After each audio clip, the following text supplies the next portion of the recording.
सभी विद्यार्थियों को मेरा नमस्कार। मैं आपका हिंदी अध्यापक जसबीर कुमार। तो कल हमने जो हमारा क्षितिज गद्य खंड भाग 2 का जो अध्याय था नेताजी का चश्मा, उसका सार हमने वीडियो में किया था। तो आज की वीडियो में इसके जो अभ्यास के प्रश्न के उत्तर हैं वो हम प्रारंभ करेंगे। तो सबसे पहले देखिए पहला प्रश्न, सेनानी न होते हुए भी चश्मे वाले को लोग कैप्टन क्यों कहते थे? निश्चय ही चश्मे वाला कभी सेनानी नहीं रहा। वह भले ही गरीब एवं अपाहिज था, किंतु उसके मन में देशभक्ति की असीम भावना थी। असीम होता है जिसकी कोई हद न हो। वह देशभक्त सुभाष चंद्र बोस का सम्मान करता था। वह सुभाष की बिना चश्मे की मूर्ति को देखकर दुखी हो उठा था, इसलिए उसने सुभाष चंद्र बोस की मूर्ति पर अपने पास से चश्मा लगा दिया था।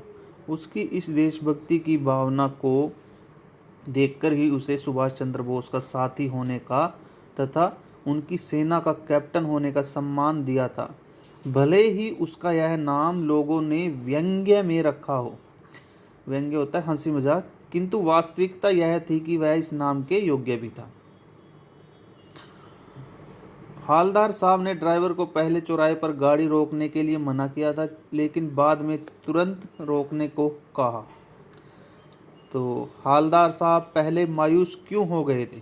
प्रश्न है, हालदार साहब पहले मायूस क्यों हो गए थे? हालदार साहब पहले मायूस हो गए थे क्योंकि वे चौराहे पर लगी नेताजी सुभाष चंद्र बोस की मूर्ति को बिना चश्मे के देख नहीं सकते थे। जब से कैप्टन की मृत्यु हुई थी तब से किसी ने भी नेताजी की मूर्ति पर चश्मा नहीं लगाया था। इसलिए जब हालदार साहब कस्बे से गुजरने लगे तो उन्होंने ड्राइवर से चौराहे पर गाड़ी रोकने के लिए मना कर दिया था। मूर्ति पर सरकंडे का चश्मा क्या उम्मीद जगाता है? हालदार साहब जब चौराहे से गुजरे तो नेताजी की मूर्ति को देखकर उन्हें आश्चर्य हुआ। आश्चर्य, हैरानी, क्योंकि मूर्ति पर सरकंडे का चश्मा लगा हुआ था। सरकंडे का चश्मा देखकर हालदार साहब के मन में यह आशा जगी कि आज के बच्चे ही कल को देश के निर्माण में सहायक होंगे और अब उन्हें कभी भी चौराहे पर नेताजी की बिना चश्मे की मूर्ति नहीं देखनी पड़ेगी। हालदार साहब इतनी सी बात पर भावुक क्यों हो उठे?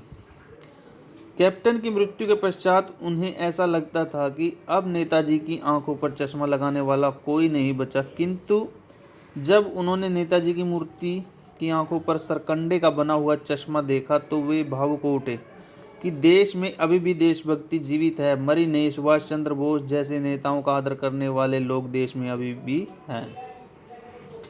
तो अगला देखना, अस्पष्ट कीजिए। बार बार सोचते क्या होगा उस कौम का जो अपने देश की खातिर घर गृहस्थी, जवानी, जिंदगी सब कुछ होम देने वालों पर भी हंसती है और अपने लिए बिकने के मौके ढूंढती है। इन पंक्तियों के माध्यम से लेखक ने देश के भविष्य के प्रति चिंता व्यक्त की है। लेखक ने स्पष्ट किया है कि जिस कौम व देश के लोग अपने महान देशभक्तों के त्याग का आदर करने की अपेक्षा उसकी हंसी उड़ाते हों तथा अपना स्वार्थ पूरा करने के अवसर की ताक में रहते हों, उस देश का क्या होगा? ऐसे देश की स्वतंत्रता ही खतरे में पड़ जाएगी। पान वाले का एक रेखा चित्र प्रस्तुत कीजिए।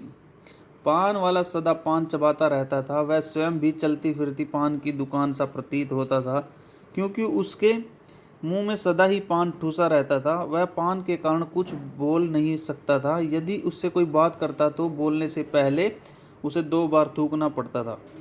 उसकी बड़ी हुई तोंद घड़े के समान लगती थी। जब वह हंसता था तो उसकी तोंद बराबर हिलती रहती थी। वह रसिक स्वभाव वाला व्यक्ति था। उसकी बातों में व्यंग्य रहता था। दूसरों की हंसी उड़ाने में उसे खूब मज़ा आता था। वह सदा अपने स्वार्थ पर निगाह रखता था। वह बातों का धनी था। तो आज की वीडियो में हमने जो अभ्यास के इसके 4 प्रश्नों के उत्तर हैं वो किए हैं। अगले प्रश्नों के उत्तर हम अगली वीडियो में करेंगे। तो सभी विद्यार्थी इसको साथ साथ करते रहें। धन्यवाद।